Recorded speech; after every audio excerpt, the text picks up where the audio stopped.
vamos cantar nesse momento, falar de um tema bem pertinente em nossos dias.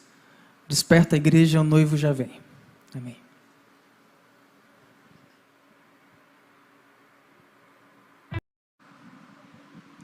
Que bom, estamos na última noite, mas no último dia, né? Tá certo? Um abraço para você que está nos acompanhando aí de longe.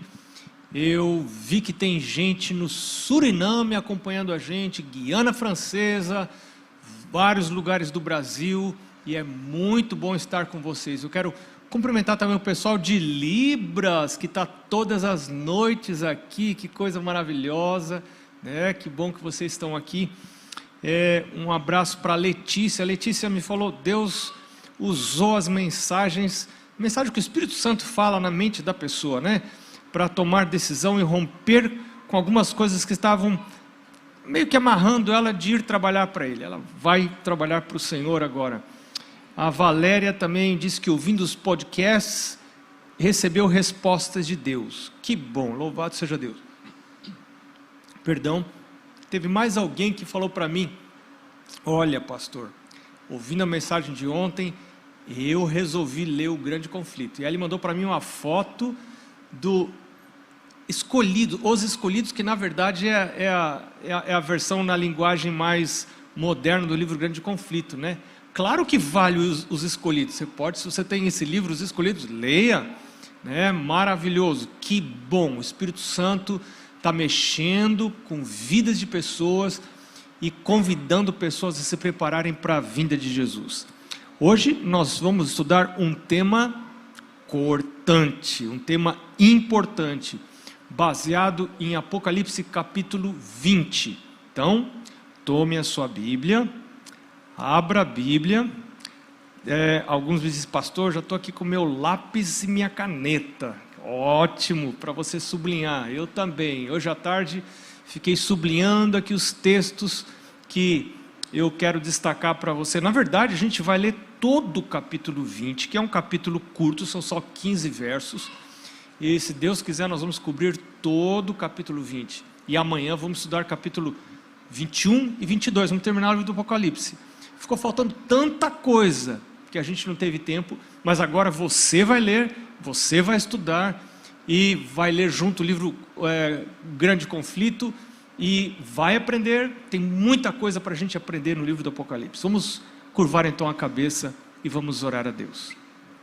Senhor Deus, nós agradecemos tanto por o Senhor nos ter convidado nesta noite, a todos nós, para estarmos diante do Senhor, com ouvidos de um aprendiz.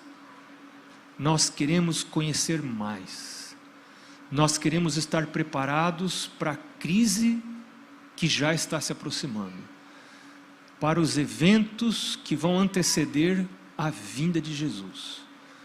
Nós já podemos discernir no horizonte os sinais muito claros de que provavelmente não vai passar essa geração sem que Jesus volte.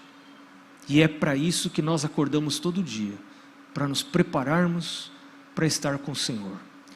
Nos ajude a crescer nesse preparo, através do estudo de hoje, nós pedimos em nome de Jesus. Amém. Esse tema de hoje é muito interessante.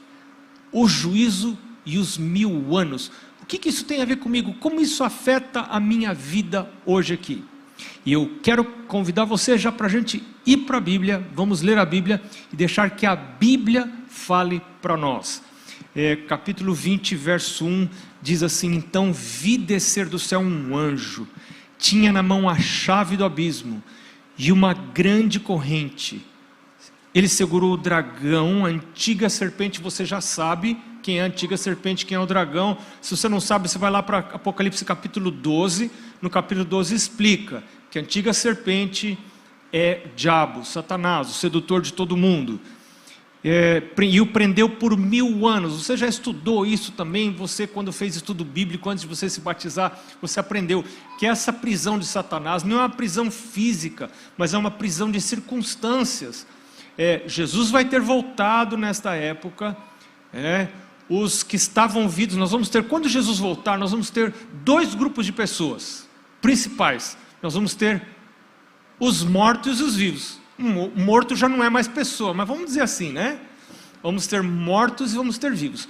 Nos vivos, nós vamos ter dois tipos de pessoas: os que vão subir com Jesus e os que não vão subir. Tá certo? Então, quando Jesus voltar, os justos, vamos usar essa linguagem, os justos vão ser levados com Jesus. Ele fala: eu vim buscar os meus escolhidos. Os escolhidos vão subir com Jesus, e aqueles que não entregaram sua vida para Jesus vão perecer. Nós vamos ler daqui a pouquinho um texto em Pedro que diz que os elementos ardendo se desfarão, a natureza vai entrar em convulsão, o céu vai se enrolar como um pergaminho. Eu imagino que a atmosfera vai ficar diferente ou vai desaparecer. A gente não sabe o que significa esse céu se enrolando como um pergaminho, né? Isso está lá, se não me engano, no capítulo 6 de Apocalipse, né? Os céus vão se enrolar, imagina, a vida vai ficar impraticável e não vai ficar ninguém vivo aqui quando Jesus levar os seus escolhidos para o céu. E a Bíblia diz aqui que ele vai ficar com esses escolhidos durante 1000 anos. Esse é o período que a gente conhece como sendo o milênio. Depois dos 1000 anos, é necessário que ele seja solto por um pouco de tempo, diz aqui no verso 3. Por que ele vai ser solto? Porque a Nova Jerusalém vai descer. Nós vamos ver isso amanhã. Hoje a gente não vai ver, só uma palhinha para você, para te dar o contexto, tá? A Nova Jerusalém vai descer, todos vão ressuscitar, que estavam mortos, que não foram com Jesus, os ímpios, todos vão ressuscitar, vão rodear a cidade santa, e Satanás vai liderar esse pessoal. E amanhã, paramos por aqui, porque amanhã a gente vai continuar. Não perca a cena dos próximos capítulos. Mas o nosso foco hoje não é a cidade santa, não é o ataque à cidade santa que vai acontecer, liderado por Satanás, mas é outra coisa. É algo que vai acontecer antes da volta de Jesus. Vi também tronos, nestes sentaram-se aqueles aos quais foi dada a autoridade de julgar. Vi ainda as almas dos decapitados por causa do testemunho de Jesus. Você já sabe, quando a Bíblia fala alma, está falando de vida, de pessoas, né? Ele viu as pessoas, os decapitados. Ele viu os decapitados. Ele viu porque Deus mostrou para ele, mas não que os decapitados estavam lá, sem cabeça. Não é assim, você sabe que não é, né? A Bíblia ensina claramente que morreu, morreu. Morto é morto, vivo é vivo, né? E o livro de Eclesiastes diz que os mortos não sabem coisa nenhuma. Então isso aqui é uma ilustração do que ele viu, uma cena de juízo, os mortos sendo julgados, e os mortos os que haviam sido decapitados por causa do testemunho de Jesus. Paulo é um deles. Paulo foi decapitado, isso não diz a Bíblia, mas a história registra isso, que Paulo foi decapitado por causa do testemunho de Jesus. Mas ser decapitado ou não ser decapitado, morrer é morte igual, né? Tanto faz, né? Sem cabeça, com cabeça, morreu. Muitas pessoas perderam a vida, outros foram queimados, como João Rus, né? Muitos foram queimados por causa do Evangelho, por causa do testemunho de Jesus, bem como por causa da palavra de Deus, né? Guardaram o sábado, resolveram ser fiéis a Deus, preferiram morrer a fazer uma coisa errada, a desagradar a Deus, porque resolveram colocar a Deus em primeiro lugar. Tantos quanto não adoraram a besta, nem tampouco a sua imagem, não receberam a marca na fronte. Lembra que nós já estudamos, aqueles que não receberam a marca vão ter uma vida muito difícil, quem não tiver a marca da besta. E algumas pessoas, da fera, vamos falar besta que pode parecer xingamento e não é xingamento, né? Fera, um animal poderoso, forte. Então cuidado, para a gente não ofender as pessoas. Ou falando, está me xingando? Não está xingando ninguém, não. Fera é um símbolo profético. A fera é um animal poderoso, forte, né? Então, quem não receber o sinal dessa fera, que é um poder, que também pode ser simbolizado por Babilônia, como a gente viu ontem, não vai poder comprar nem vender. A vida vai ficar difícil. Você vai ter dinheiro na sua conta, mas você não pode usar esse dinheiro, né? Você não vai poder usar esse dinheiro. E aí, como é que você vai comprar comida?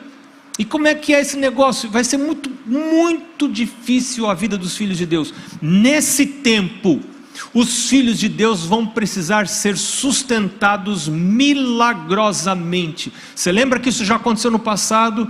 Quando o povo de Israel saiu do Egito, um pouco antes de entrar na Canaã, eles foram sustentados pelo maná, e agora vai acontecer outra vez, o sustento sobrenatural um pouco antes de entrar na Canaã celestial.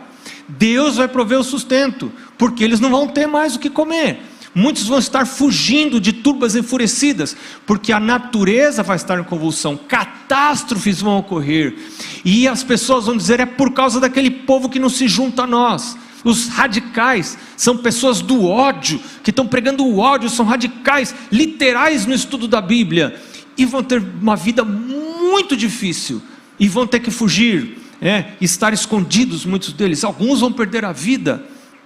Vai ser uma situação muito difícil. Essas pessoas que não receberam a marca na fronte e na mão, essas pessoas fazem parte dos escolhidos, a quem Jesus virá buscar. E a Bíblia diz que eles viveram, no final do verso 4, eles viveram e reinaram com Cristo durante 1000 anos. Agora, o que esse povo vai estar fazendo lá? Eu quero estar. Você não quer não? Eu gostaria de estar, né? Então, vamos falar a gente, né? Porque eu espero estar lá. O que a gente vai estar fazendo lá? Se Deus quiser a gente, né? A gente vai ver o que faz para ser a gente, não eles. O que faz para a gente estar lá? O início do verso 4 diz que foi dada autoridade para eles de julgar. Quando você estuda o assunto do julgamento na Bíblia, você vai ver que na Bíblia existem 4 fases do julgamento. A primeira fase é antes da vinda de Jesus. Ué, mas como é que é esse julgamento antes da vinda de Jesus? Claro, Jesus não falou: eu vou vir buscar os escolhidos. Como é que você faz para escolher? Pega esse não. Você não faz um julgamento cada vez que você escolhe. Você vai escolher feijão, você vai fazer feijão, né? Hoje não vem mais feijão. Eu me lembro quando eu era pequeno, minha mãe comprava feijão assim no saco, ia lá na venda e tal. Aí chegava em casa, tinha que escolher, porque tinha pedra no meio do feijão, né? Aí tinha que, não, isso aqui é pedra, não vou cozinhar pedra. Então, para você escolher, você precisa fazer um julgamento, você precisa fazer uma avaliação. E isso Jesus vai ter que fazer antes da vinda dele, porque senão Jesus ia descer lá do céu. Mas quem é que eu levo? Não, Deus não é assim, né? Ele já vem sabendo quem que ele vai levar, né? Então, quem que ele vai escolher? Pedro fala uma coisa muito interessante. Em 1 Pedro capítulo 4, verso 17, diz que já é tempo de juízo de Deus, de juízo começar pela casa de Deus. Ou seja, esse primeiro julgamento não é para os ímpios. Olha só que coisa interessante. Esse primeiro julgamento não é para os ímpios, ele é só para os justos, para aqueles que se dizem filho de Deus. Porque assim, agora deixa eu falar um negócio para você, muito sério. Como que você faz para ter o seu nome no livro da vida? Deixa eu contar isso para você mais para frente com mais detalhes, mas eu só vou já dar uma introdução para você. Quando você diz: eu pertenço a Deus, eu quero ser de Deus, o seu nome é escrito no livro da vida, pronto. Deus não pergunta de onde que você veio, o que você fez, se você matou, roubou, adulterou, fez. O seu nome está escrito no livro da vida e você é justificado pela fé. Nenhuma condenação há para aqueles que estão em Cristo Jesus. Então o seu nome está lá no livro da vida, seu nome é escrito no livro da vida. Mas os dias vão passando, e mesmo que o meu nome está escrito no livro da vida, eu ainda estou aqui nessa terra, eu tenho tendências pecaminosas, e todo dia eu tenho tentações. Se eu peco e eu confesso meu pecado, meu nome está lá no livro da vida, você está acompanhando, né? Eu peco, meu nome está no livro da vida, eu peco e eu confesso o meu pecado, eu digo: Senhor Jesus, eu acredito que o Senhor morreu por mim, por favor, eu não queria ter errado, eu errei, me perdoa. Ou até você fala a verdade, fala: eu queria ter errado, mas eu fiz porque eu gosto desse negócio, mas Senhor, muda minha natureza, transforma meu caráter, me faz uma nova criatura, né? Davi pediu isso: cria em mim, ó Deus, um coração puro, renova em mim. Então é o processo da santificação. Todo dia você tem que estar nesse processo. Se um dia você acorda, você não ora, você não lê sua Bíblia, não estuda sua lição, você não vai à presença de Deus, você não confessa o pecado ficou em você. E no dia do juízo executivo, que Deus vai executar a sentença, que a gente vai ver uma outra fase do juízo, o juízo vai pegar o pecado aonde ele estiver. O pecado que eu confessei vai para Cristo, e Cristo morre. O pecado que eu não confessei fica comigo, e eu serei destruído, porque Deus vai destruir o pecado. Se o pecado estiver em mim, vai ser destruído o pecado em mim, e eu junto. Mas eu tenho o privilégio de confessar, gente. A palavra de Deus diz, se confessarmos os pecados, Ele é fiel e justo para perdoar os pecados. Ou seja, só vai ser destruído quem não quer ter os pecados perdoados. Quem não quer confessar. Quem fica arrumando desculpa por pecado. Não, mas eu fiz isso porque todo mundo... Não, isso é coisa de antigamente. Não, hoje em dia a vida mudou, não é assim. Nós vivemos numa outra era. Não é assim, todo mundo faz, até o pastor faz. Não. Então quando você começa a arrumar desculpa para o seu pecado de estimação, sabe aquele pecado que você fica todo dia passando a mãozinha nele? Oh, pecado, como eu gosto de você. Então esse pecado aí, nem Deus pode perdoar. Quando eu não reconheço, quando eu não confesso, eu não posso ser perdoado por Deus. Então, escrito no livro da vida, tem nome de pessoas que confessam os seus pecados todo dia. E então, quando for analisado o nome dessas pessoas, nome por nome, lá no livro da vida, ao lado do registro do pecado, vai estar o sangue de Jesus. Porque esse pecado foi confessado, e se foi confessado, foi perdoado. E Jesus vai dizer para o Pai, ó, meu sangue, Pai, meu sangue foi derramado por essa pessoa. Satanás vai dizer, mas essa pessoa pecou. Jesus vai dizer, pecou, é de verdade, pecou mesmo, mas eu morri, essa pessoa quis receber o meu presente, que é a salvação, que eu dou de graça para todo aquele que quer. Você percebe que só se perde quem quer? Só vai se perder quem quer se perder, quem não quer Jesus, quem não quer perdão de Jesus, quem não quer reconhecer o seu pecado e confessar o seu pecado, né? Então aquela pessoa que não confessou o pecado, quando aparece o nome dela para ser julgado, está lá no nome da o nome no livro da vida, e ao lado está o registro do pecado, mas não está cancelado esse pecado. Então esse nome será riscado do livro da vida. Isso a gente encontra lá aqui no início, na mensagem à igreja. Vamos procurar juntos aqui. Tem uma mensagem aqui da igreja de Sardes, capítulo 3, o verso 5. Olha lá o que diz o capítulo 3, o verso 5, diz assim: o vencedor será assim vestido de vestiduras brancas, e de modo nenhum apagarei o seu nome do livro da vida. Pelo contrário, confessarei o seu nome diante do Pai e diante dos seus anjos. Ou seja, o fato de meu nome estar no livro da vida hoje não quer dizer que vai estar para sempre. Um dia ele pode ser apagado do livro da vida, porque Jesus vai voltar e ao lado do meu nome tem registro de pecados que eu não quero confessar, não quis confessar, não desejo confessar. Quero continuar pecando, quero continuar vivendo essa vida, ainda que a palavra de Deus diz que esse estilo de vida está em oposição ao reino de Deus, é minha salvação. Eu não quero saber. Às vezes eu quero até continuar na igreja, porque é legal estar na igreja, mas eu quero continuar apegado ao pecado. E pode chegar um ponto que a gente vá tão longe rejeitando os chamados do Espírito de Deus, que a gente já não ouça mais o chamado de Deus. E isso é chamado de o pecado contra o Espírito Santo. Eu não quero mais saber de Deus, endureci meu coração, e eu zombo das coisas de Deus, não estou mais interessado nas coisas de Deus. É muito sério isso.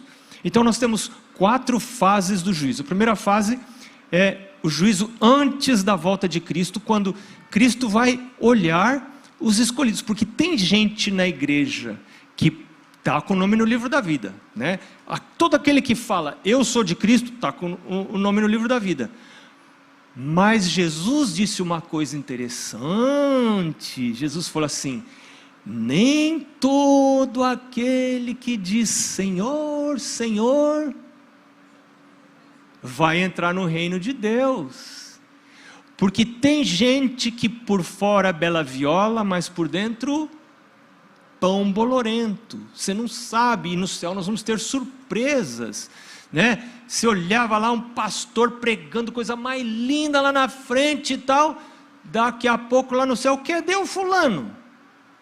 Ah, não está no céu. Mas o que aconteceu? Tinha coisa na vida que ninguém sabia, mas a gente não pode esconder nada de Deus, nada pode ser escondido de Deus. E outra surpresa que a gente vai ter, pessoas de uma vida perversa, e daqui a pouco você encontra lá no céu. Aquela pessoa teve a oportunidade e não perdeu a oportunidade de confessar os pecados para Jesus. Se confessar, é perdoado. Pecado confessado é pecado perdoado. E eu só quero falar uma coisa sobre isso. Talvez você confesse o seu pecado e não sinta que foi perdoado, não sinta que foi perdoada, não precisa sentir.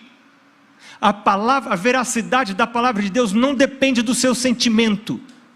Deus é fiel e o que Ele fala, Ele cumpre. E se Ele diz que o seu pecado é perdoado e você confessa, então o seu pecado foi perdoado. Você acredita mais no seu sentimento ou na palavra de Deus? Se o seu sentimento está em conflito com a palavra de Deus, fique com a palavra de Deus. Confie na palavra de Deus. Depois a segunda fase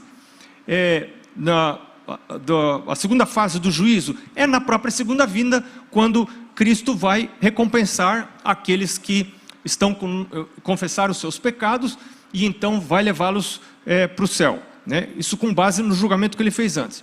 Depois, durante o milênio, nós vamos ter a terceira fase do juízo, porque aqueles que vão estar no céu, eu falei para vocês, vão ter surpresas. Mas como é que o fulano não está aqui? E esse outro pilantra está aqui no céu. Nossa, mas acho que Deus deu uma rateada aí, porque não é possível. Como é que pode? Esse pilantra está no céu, aquele homem consagrado, aquela mulher de Deus não está aqui no céu. Não acho a fulana, não acho o fulano. Aí Deus fala assim, chega mais, eu vou explicar para você. Aí os livros vão se abrir, e durante os 1000 anos vai ser um juízo de confirmação daquilo que Deus fez. Isso vai durar 1000 anos, né? Nós vamos ver daqui a pouquinho mais sobre isso. E ao final do milênio, então, quando os 1000 anos terminarem, e a gente vai ver um pouquinho mais isso amanhã, que a cidade santa vai descer com a presença de Cristo. Os ímpios que ficaram mortos, que morreram com a volta de Jesus, eles vão ressuscitar.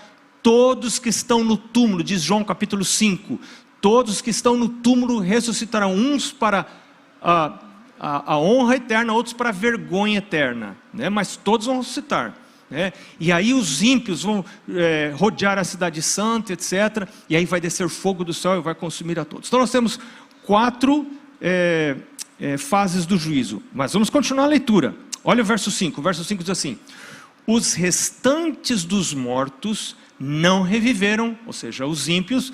Quando Jesus veio, os justos vão ser levados, os ímpios que ficarem não vão suportar a presença de Cristo e vão perecer. Então esses não vão reviver até se completarem os 1000 anos. Ponto.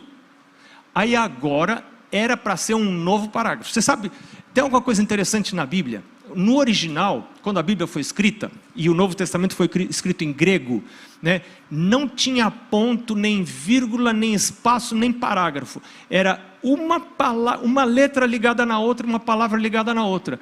Então, na hora de dividir, e também não tinha divisão de versos. Então, na hora de dividir em versos, quem dividiu em versos a Bíblia pela primeira vez, em alguns momentos cometeu um equívoco com o texto, né? E esse é um desses casos. Esta última parte do verso 5 deveria pertencer ao verso 6. Então vamos ler a última parte do verso 5 como se fosse a primeira parte do verso 6. Diria assim: esta é a primeira ressurreição. Ele vai explicar qual é a primeira ressurreição. A primeira ressurreição é aquela em que bem-aventurado e santo é aquele que tem parte na primeira ressurreição. Qual é a primeira ressurreição? Quando que acontece a primeira ressurreição? João capítulo 6, versos 37 a 40, a gente não tem tempo de ir lá ler, mas o verso 40 diz assim, o verso 37 diz assim: aquele que vem a mim, de maneira nenhuma vou lançar fora. Gente, isso não pode sair da minha cabeça. Se um dia Satanás falar para você, você já foi muito longe, não adianta ir para Jesus, é mentira, porque João 6,37 diz: aquele que vem a mim, De modo nenhum eu vou lançar fora. Se você for a Jesus, confessar que é pecador, Ele vai receber você. Você vai ser perdoado. É maravilhoso. Não tem como se perder. Só quem quer se perder. E aí no verso 40 de João capítulo 6, ele diz que Ele vai ressuscitar no último dia. Então, no último dia da história desse mundo, será a ressurreição dos mortos justos. Porque está dizendo aqui, bem-aventurado e santo. Não são os ímpios. Os ímpios que já morreram aí para trás da gente, vão ficar. Não vão ressuscitar. Vão ficar mortos já estavam mortos, vão ficar mortos durante o milênio. Mas quem que vai ressuscitar quando Jesus voltar? Os justos, os escolhidos, a quem Ele vai levar para o céu. Esses vão ressuscitar. Então diz assim, esta é a primeira ressurreição, verso 6, bem-aventurado e santo aquele que tem parte na primeira ressurreição. Sobre esses a segunda morte não tem autoridade. Qual que é a segunda morte? A segunda morte, claro, os justos vão ressuscitar, não vão morrer mais, vão receber vida eterna, o galardão, vão estar vivos. Mas no final do milênio, os ímpios que já morreram, já tinham morrido, a primeira morte, eles vão ressuscitar no final do milênio, vão cercar a cidade santa, vai descer fogo do céu e vão morrer segunda vez. E agora é a morte definitiva, a morte eterna. Dessa não vai ter ressurreição. Então ele diz aqui, aqueles que fizerem parte da primeira ressurreição, são bem-aventurados e santos, e sobre esses a segunda morte não tem poder. E eles serão sacerdotes de Deus e de Cristo, e reinarão com Ele durante 1000 anos. Bom, e agora o que vai acontecer depois disso? Quando se completarem os 1000 anos, veja lá no verso 7. Satanás vai ser solto da prisão. Claro, por que ele vai ser solto da prisão? Porque a cidade santa vai descer, os ímpios que estavam mortos vão ressuscitar, e agora Satanás vai ter serviço de novo, Ele até que gosta de trabalhar, Ele gosta de trabalhar, ele vai ficar lá assim, 1000 anos, Não tem quem tentar, mas agora vai ter trabalho de novo. Satanás vai ter trabalho. E ele vai liderar uma conspiração. Sabe o que ele vai dizer? É bem provável que ele vai dizer assim, gente, eu não falei para vocês que ia ter uma invasão de extraterrestres? E eu acho, isso aqui não está na Bíblia, isso é eu que estou inventando, mas eu acho que esses filmes que tem aí de Jornada em Estrelas e não sei o que lá, preparando a mente das pessoas que não leem a Bíblia, que não conhecem a Deus, para encararem a vida de Jesus como uma invasão de extraterrestres, que na verdade vai ser uma invasão de extraterrestres, porque estão fora da terra, mas eles vão invadir para resgatar os seus remidos, tá certo? E Satanás vai enganar as pessoas que não conhecem a Bíblia, nunca leram a Bíblia, nunca leram o Espírito de Profecia. E se eu nunca li, eu posso ser enganado também. Ele vai dizer, olha aí, está sendo invadida a terra, vamos lutar, vamos defender a terra. E eles vão juntar os armamentos, vão querer atacar o Senhor que está vindo, que foi o Criador da terra, que é o dono da terra, porque Ele é o Criador, aquele que fez o céu, o mar, a terra e a fonte das águas. Você vê o esquema? Então, hoje Satanás está preparando pessoas para resistirem, para quererem resistir à descida da cidade santa, e vão querer tomar a cidade santa. Satanás vai dizer, aquilo nos pertence, essa terra é nossa, essa terra não é nossa, nada do que está aqui é nosso. Isso ficou muito claro lá no Jardim do Éden. Deus disse, eu crio o jardim, eu ponho vocês aqui dentro, mas não é nada de vocês. Eu sou o dono, eu sou o proprietário, eu sou o criador, eu empresto para vocês. E o dízimo é uma lembrança de que eu vivo de coisas emprestadas. Nosso Deus é tão bom que Ele garante o nosso sustento.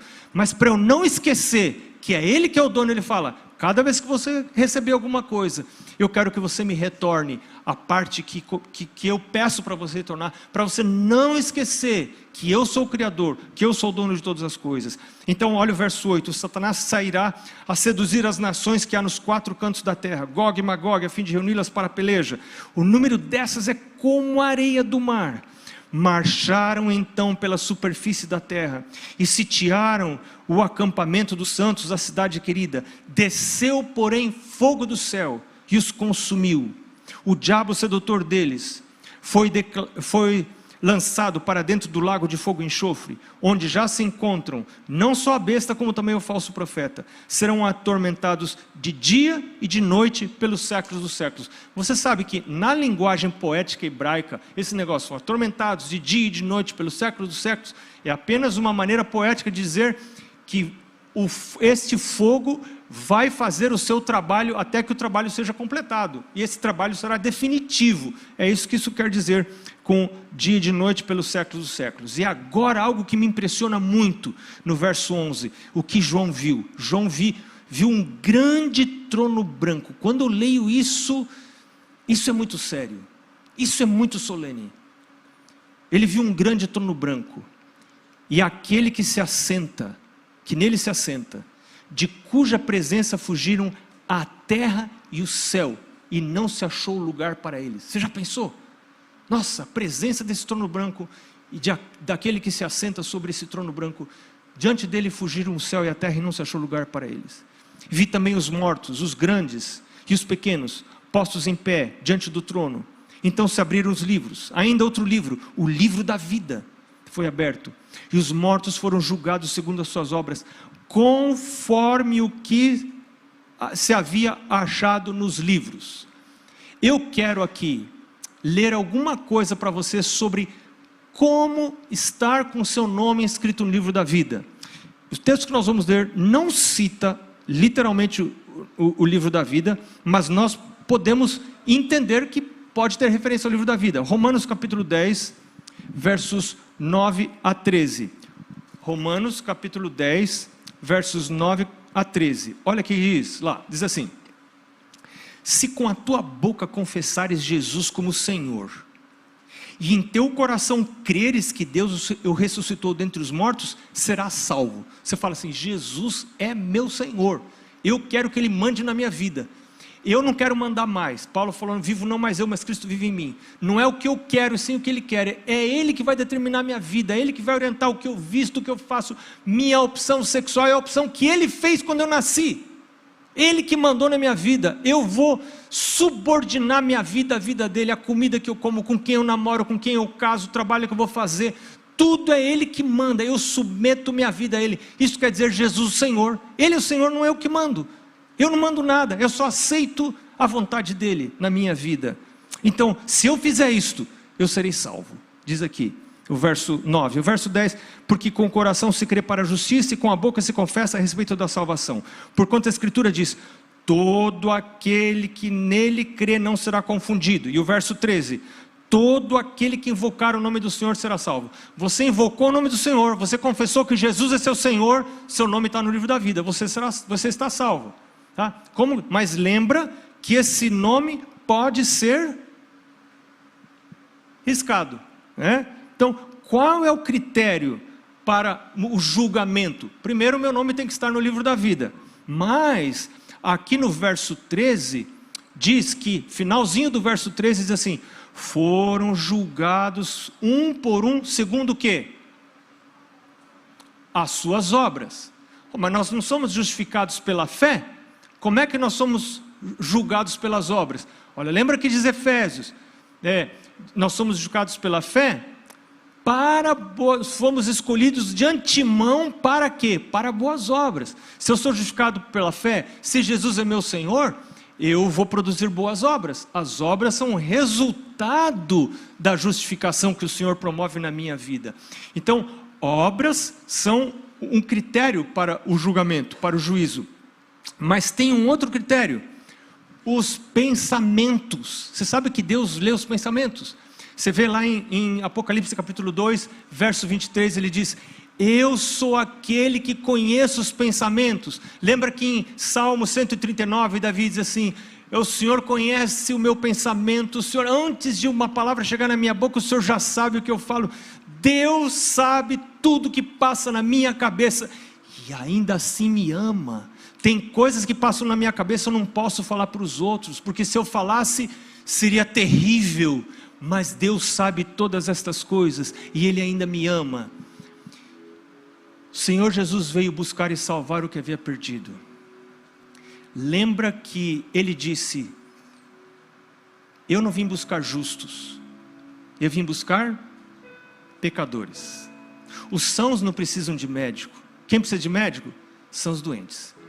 Eu vim morrer por pessoas que têm falhas, que têm defeitos, que têm pecados.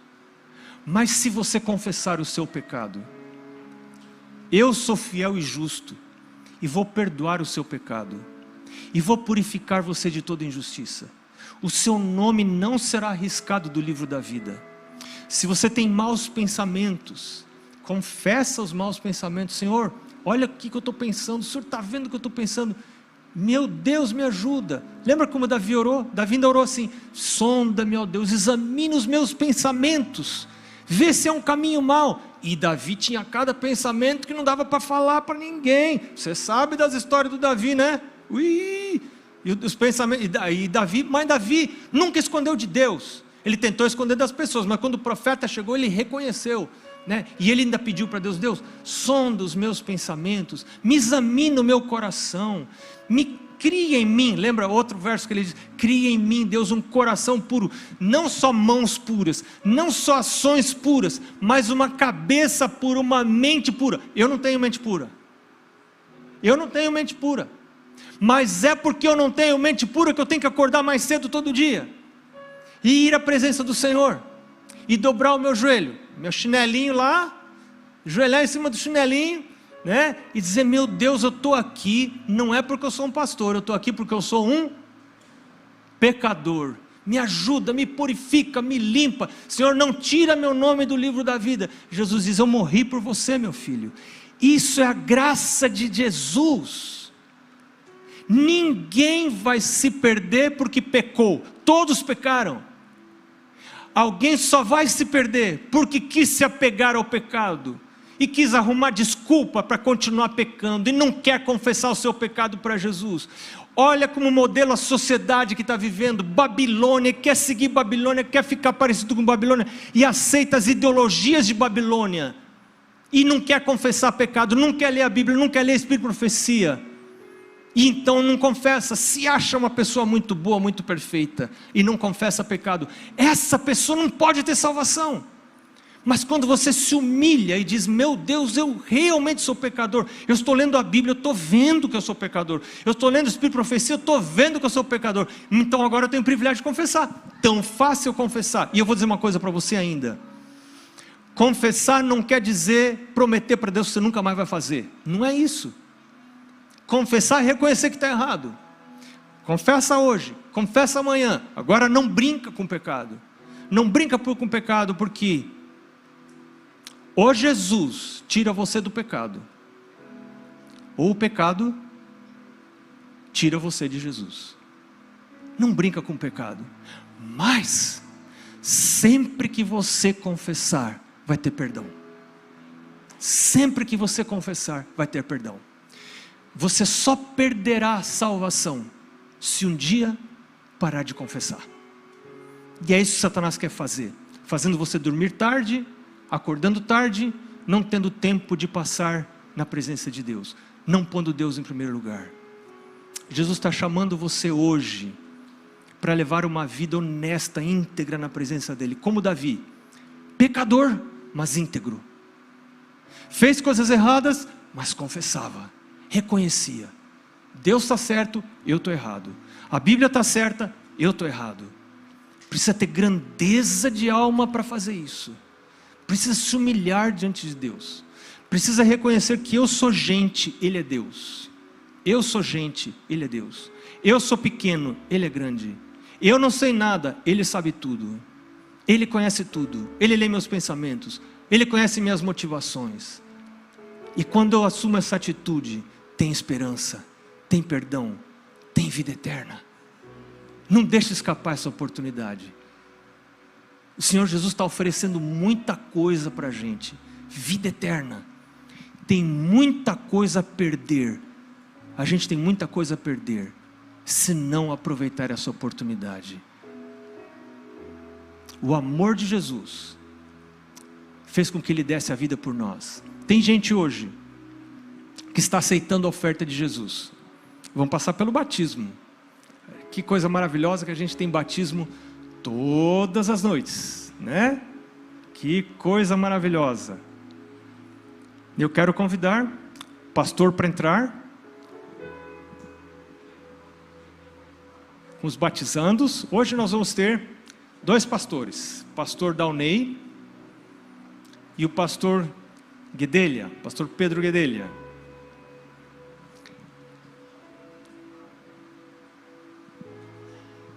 Quem está entrando agora vai ser nosso irmão Carlos Saraiva. Boa noite, irmão Carlos. Irmão Carlos nasceu num lar adventista, sabia? Foi criado pelos pais nos caminhos de Deus, mas lá na adolescência se afastou, foi longe. Jesus podia falar assim: agora não, agora já foi longe, já não tem mais vez para você. Mas Jesus não é assim. O que Jesus diz? Aquele que vem a mim, de maneira nenhuma lançará fora. Vem, filho, vem, filho. E o Carlos está vindo hoje e vai ser recebido por Jesus. Nome escrito no livro da vida, no livro da vida do Cordeiro. Que coisa maravilhosa. Ele teve a oportunidade de vir e está vindo. Vai encontrar com os pais, que estão aguardando a ressurreição. Querido irmão Carlos, nesse momento, ouvindo o seu desejo, o pastor Carlos tem muito prazer de, como ministro do Evangelho, batizar você em nome do Pai, do Filho e do Espírito Santo. Amém.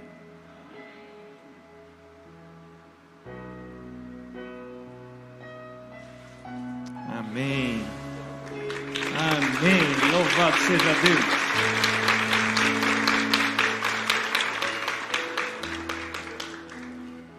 Amém.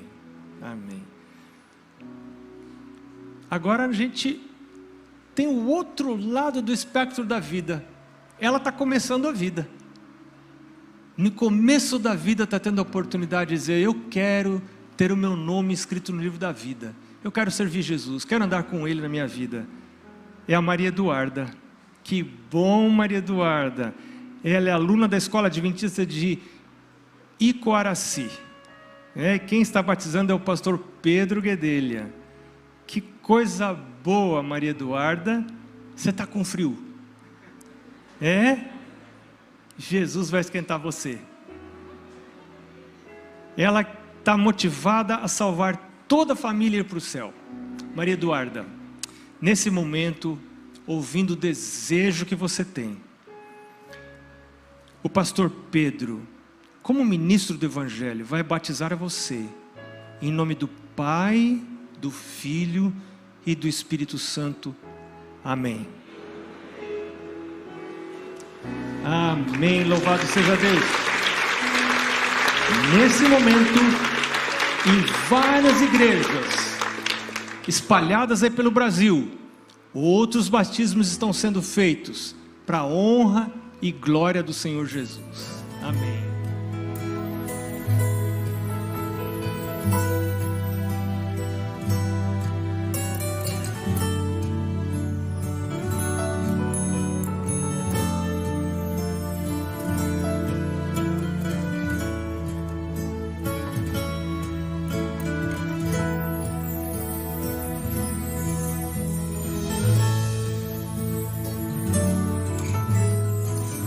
Foi por você que Ele se entregou, veio salvar o mais humilde pecador. O mundo sozinho em meio à maldade e o ódio, aceitou carregar a minha cruz, pranteou as nossas dores. Ele tudo suportou. foi amor de meu Jesus. Como não vou aceitar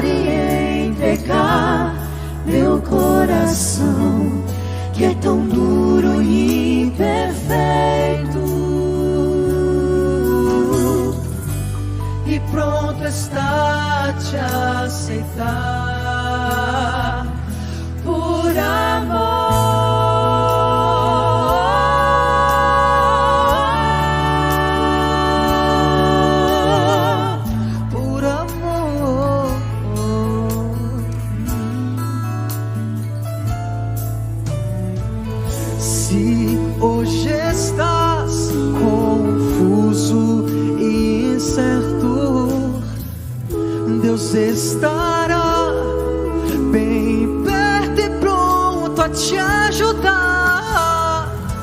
Jesus bate a porta do teu coração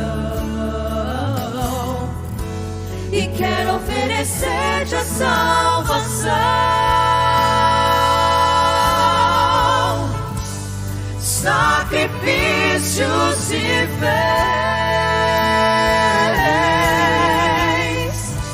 a morte em vida se tornou.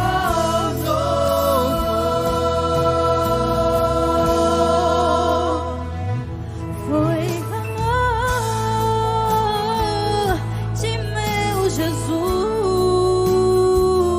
como não vou aceitar e entregar meu coração, que é tão duro e imperfeito, e pronto está a te aceitar por amor.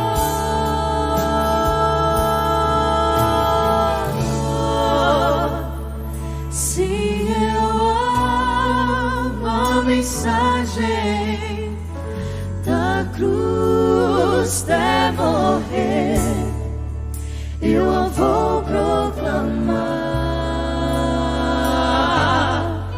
Levarei eu também minha cruz, devorou a coroa trocar.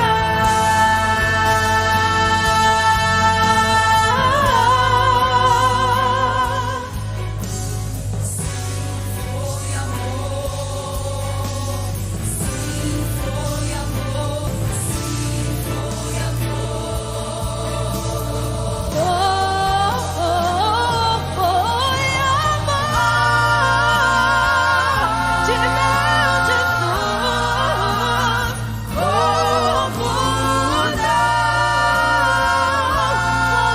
aceitar e entregar meu coração, que é tão duro e perfeito, que é tão duro e perfeito, mas ele está pronto, mas pronto está a te aceitar, mas pronto está a te aceitar, mas pronto está a te aceitar. Foi tudo por amor.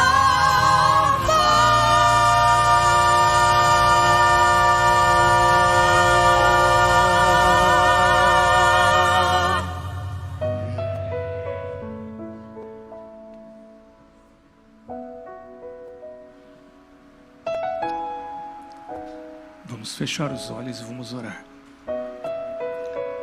Senhor Deus, decisões estão sendo tomadas.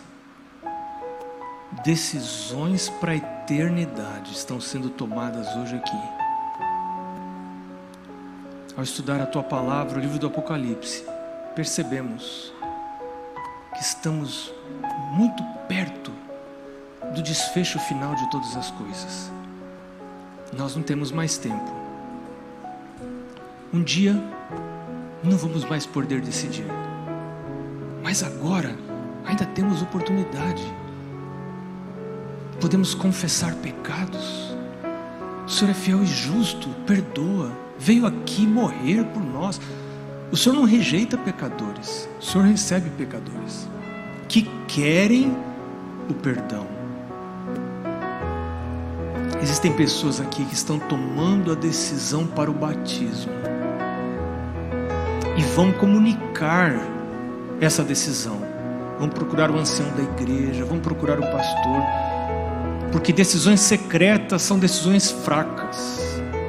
Decisões públicas são decisões fortes. Abençoa essas decisões que estão sendo tomadas.